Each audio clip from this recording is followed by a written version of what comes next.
December থেকে আওয়ামী লীগ সহ জামায়াত আন্দোলনে নামবে, মন্তব্য রাশেদ খানের। জনপ্রিয় সরকারের কাছ থেকে জনগণ কোনো অজুহাত শুনতে চায় না, বললেন সাইফুল হক। পুলিশের বিশেষ অভিযানে গ্রেপ্তার 53,000-এর বেশি।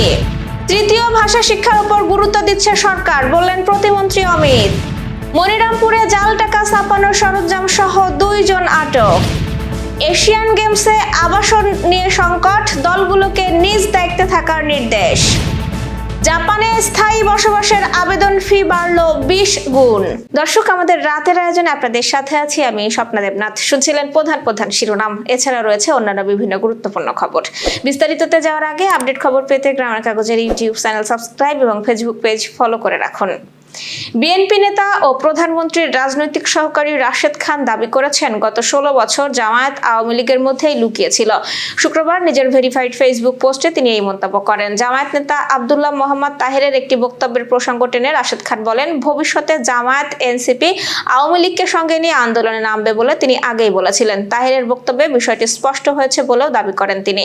রাশেদ খান আরও দাবি করেন, সেপ্টেম্বর থেকে নভেম্বর লং মার্চের মাধ্যমে দেশকে অশান্ত করে ডিসেম্বর থেকে আওয়ামী লীগ সহ জামায়াত আন্দোলনে নামবে। 2024 সালের গণঅভ্যুত্থানের প্রসঙ্গ তুলে তিনি বলেন, ওই আন্দোলনে নিহত ও আহতদের রক্তের মূল্য জামায়াতের কাছে নেই। একই সঙ্গে 1971 সালের মুক্তিযুদ্ধের প্রসঙ্গ টেনে জামায়াতের ভূমিকার সমালোচনা করেন তিনি। রাশেদ আরও অভিযোগ করেন, জামায়াত গত 16 বছর আওয়ামী লীগের সঙ্গে লুকিয়ে ছিল এবং এখন আওয়ামী লীগের অপরাধকে নর্মালাইজ করতে নতুন বয়ান সামনে আনছে। জনজীবনের জরুরি সংকট মোকাবেলায় সরকারকে দ্রুত, দৃশ্যমান ও কার্যকর পদক্ষেপ নেওয়ার আহ্বান জানিয়েছেন বিপ্লবী ওয়ার্কার্স পার্টির সাধারণ সম্পাদক সাইফুল হক। আজ রাজধানীর ফার্মগেটে এক প্রতিনিধি সভায় তিনি কথা বলেন। সাইফুল হক বলেন, সরকার গঠনের 6 মাস পেরিয়ে গেছে, এখন জনগণ আর কোনো অজুহাত শুনতে চায় না। বিশেষ করে বেকারত্ব কমাতে দ্রুত উদ্যোগ না নিলে সামাজিক অস্থিরতা ও অপরাধ প্রবণতা বাড়তে পারে। তিনি জাতীয় স্বার্থকে অগ্রাধিকার দিয়ে সব পরাশক্তির সঙ্গে পররাষ্ট্রনীতি পরিচালনার আহ্বান জানান। একই সঙ্গে জ্বালানি খাতে বিদেশি নির্ভরতা কমিয়ে দেশের নিজস্ব তেল গ্যাস অনুসন্ধান ও উত্তোলন এবং পেট্রো বাংলা সহ রাষ্ট্রীয় প্রতিষ্ঠান শক্তিশালী করার দাবি জানান। আইন শৃঙ্খলা পরিস্থিতি নিয়ে উদ্বেগ প্রকাশ করে সাইফুল হক বলেন, অপরাধীদের রাজনৈতিক পরিচয় বিবেচনায় না করে কঠোর আইনগত ব্যবস্থা নিতে হবে। পাশাপাশি দুর্নীতি, বৈষম্য ও অন্যায়ের বিরুদ্ধে যুব সমাজকে সক্রিয় হওয়ার আহ্বান জানান তিনি। সারা দেশে বিশেষ অভিযান চালিয়ে গত 1 মে থেকে 26 আগস্ট পর্যন্ত 53,518 জনকে গ্রেফতার করেছে পুলিশ। বৃহস্পতিবার পুলিশ সদর দপ্তরের এক সংবাদ বিজ্ঞপ্তিতে এই তথ্য জানানো হয়। পুলিশ জানিয়েছে, বিশেষ অভিযানে 438টি আগ্নেয়াস্ত্র, 4,722টি গুলি, 165টি ম্যাগাজিন, 65টি ককটেল, সোয়া 2 কেজি গান পাউডার, 893টি দেশীয় অস্ত্র এবং অস্ত্র ও বোমা তৈরির 21টি সরঞ্জাম উদ্ধার করা হয়েছে। এছাড়া অভিযানে 1,40,54,000-এর বেশি ইয়াবা, 10,000-এর বেশি পুরিয়া হেরোইন, 30,000-এর বেশি বোতল ফেন্সিডিল, বিদেশি ও দেশীয় মদ এবং 12,000-এর বেশি পুরিয়া গাঁজা সহ বিভিন্ন মাদক উদ্ধার করা হয়। পুলিশের তথ্য অনুযায়ী বিশেষ অভিযানের বাইরে একই সময়ে অন্যান্য মামলা ও অভিযানে আরো 1,41,628 জন গ্রেপ্তার হয়েছে। ফলে 1 মে থেকে 26 আগস্ট পর্যন্ত মোট গ্রেপ্তারের সংখ্যা দাঁড়িয়েছে 1,95,146 জনে। এবার যশোর সহ আঞ্চলিক সংবাদ। বিদ্যুৎ, জ্বালানি ও খনিজ সম্পদ প্রতিমন্ত্রী অনিন্দ্য ইসলাম অমিত বলেছেন, বিশ্বের সঙ্গে তাল মিলিয়ে শিক্ষার্থীদের দক্ষ হিসেবে গড়ে তুলতে বর্তমান সরকার এক্সট্রা কারিকুলাম কার্যক্রমের উপর গুরুত্ব দিয়েছে। স্কুল পর্যায় থেকেই বাংলা ও ইংরেজির পাশাপাশি তৃতীয় ভাষা শেখানোর উপর গুরুত্ব দেওয়া হচ্ছে। শুক্রবার যশোর সেক্রেট হার্ট মাধ্যমিক বিদ্যালয় প্রধানমন্ত্রীর গোল্ড কাপ ফুটবল দলের উদ্বোধন, কৃতি শিক্ষার্থীদের সংবর্ধনা ও পুরস্কার বিতরণ অনুষ্ঠানে প্রধান অতিথির বক্তব্যে তিনি এসব কথা বলেন। প্রতিমন্ত্রী জানান, শিক্ষা খাতে বর্তমান জিডিপির 2% বরাদ্দ দেওয়া হয়েছে।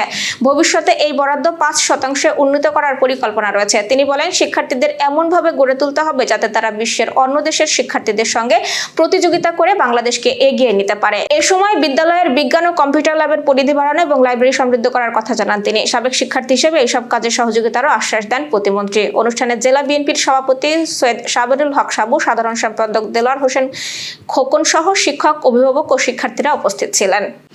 যশোরের মনিরামপুরে জাল টাকা ছাপানোর অভিযোগে 2 কবিরাজকে আটক করেছে পুলিশ। আমাদের প্রতিনিধি জাহাঙ্গীর আলম জানিয়েছেন, বৃহস্পতিবার গভীর রাতে উপজেলার কুলচিয়া ইউনিয়নের কালার মোড়ে একটি কম্পিউটার দোকান জাল টাকা ছাপানোর সময় আজিবুর রহমানকে এলাকাবাসী আটক করে। পরে আজ সকালে প্রধান কবিরাজ এমদাদুল হককেও আটক করা হয়। পুলিশ জানায়, ঘটনাস্থল থেকে একটি কম্পিউটার, প্রিন্টার, কিবোর্ড ও বেশ কয়েকটি 1000 টাকার জাল নোট জব্দ করা হয়েছে। এ ঘটনায় এমদাদুল হক, আজিবুর রহমান ও কম্পিউটার দোকানের মালিক মফিজুর রহমানের বিরুদ্ধে মামলা হয়েছে। তবে মফিজুর রহমানকে এখনো আটক করা যায়নি।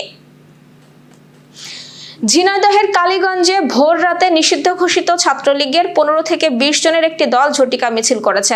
আমাদের প্রতিনিধি জাহাঙ্গীর হোসেন জানিয়েছেন, আজ সকাল 5:30টার দিকে কালীগঞ্জ মেইন বাস স্ট্যান্ড এলাকায় আওয়ামী লীগের ওপর থেকে নিষেধাজ্ঞা প্রত্যাহারের দাবিতে তারা মিছিল বের করে।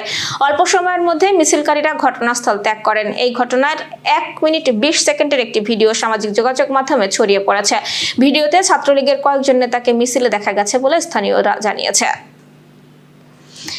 সাতক্ষীরা থেকে প্রকাশিত দৈনিক দৃষ্টিপাত পত্রিকার প্রকাশক ও সম্পাদক জিএম নূর ইসলামের জানাজা ও দাফন সম্পন্ন হয়েছে।